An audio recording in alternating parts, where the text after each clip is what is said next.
అర్థమైందా? సువార్త అందరూ చెప్పాలి, అది అందరికీ దేవుడిచ్చిన ఆజ్ఞ. నాకేం పని, నేనెందుకు చెబుతాను, నాకు ఇంకేం పనులు లేవా ఏంది, పాస్టర్ల కంటే అచ్చంగా అదే పని అనుకుంటున్నారు కొంతమంది పిచ్చోళ్ళు. సువార్త ప్రకటన అనేది అందరూ చేయాలి, అందరూ చేయాలి. నీకు అవకాశం ఉన్నంత వరకు, నువ్వు బ్రతికున్నంత వరకు, నీ ఊపిరి ఉన్నంత వరకు, ప్రతి దినము ఎక్కడో చోట ఏదో ఒక అవకాశాన్ని వినియోగించుకొని నువ్వు సువార్త చెప్పాలి. ఇది నీకు నాకు దేవుడు అప్పగించిన నైతిక బాధ్యత.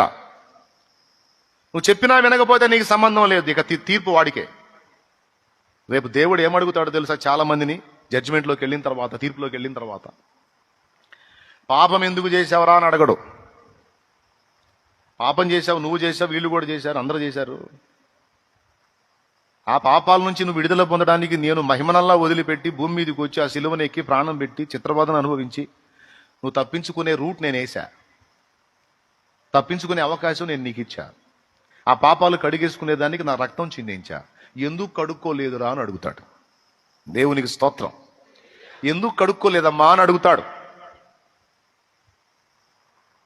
సమాధానం చెప్పాలి అక్కడ. కాబట్టి పాపం నుంచి బయటపడే ఛాన్స్ నేను నీకు ఇవ్వకపోతే నా తప్పు, ఇచ్చినా అందులో నడవకపోతే నీ తప్పు. అసలు నాకు ఆ సంగతే తెలియదు నాయన, నాకెవరో చెప్పలేదంటే మళ్ళీ దానికి వేరే జడ్జిమెంట్ ఉంది. అసలు నీకు సువార్తే అందకపోతే ఎగ్జామ్షన్ ఉంది నీకు.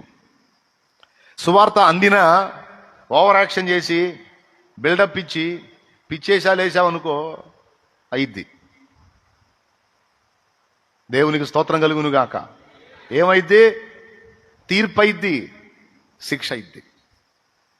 ఇంట్లోకి వస్తున్నారండి, వాకిట్లో బకెట్ పాత్ర లోటా పెట్టాను, కాళ్ళు కడుక్కొని రండి అని ఉదాహరణకి. అవి పెట్టకపోతే నువ్వు అంతన బురద కాళ్ళతో ఇంట్లోకి వచ్చినా ఇబ్బంది లేదు. నేను కడుక్కోమని నీళ్లు పెట్టిన తర్వాత కడుక్కోకుండా లోపలికి ఎలా వస్తావు నువ్వు? మర్యాద అన్నది ఈజీగా అర్థం కావటాన్ని చెప్తున్నా. అట్లాగా పరలోక రాజ్యంలో నువ్వు చేరటానికి యేసు తన రక్తమును చిందించాడు, దేవుడు తన రక్తమును చిందించాడు.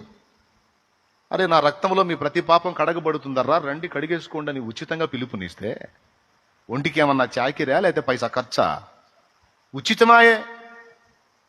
అంత ఉచితంగా నీకు ఇచ్చిన రక్షణ కార్యాన్ని నువ్వు వినియోగించుకోకపోతే రాబోతున్న శిక్షను ఎలా తప్పించుకుంటావు? కాబట్టి మన ఆత్మను విమోచించడానికి దేవుడు చేసిన గొప్ప కార్యము సిలువ బలిదానము.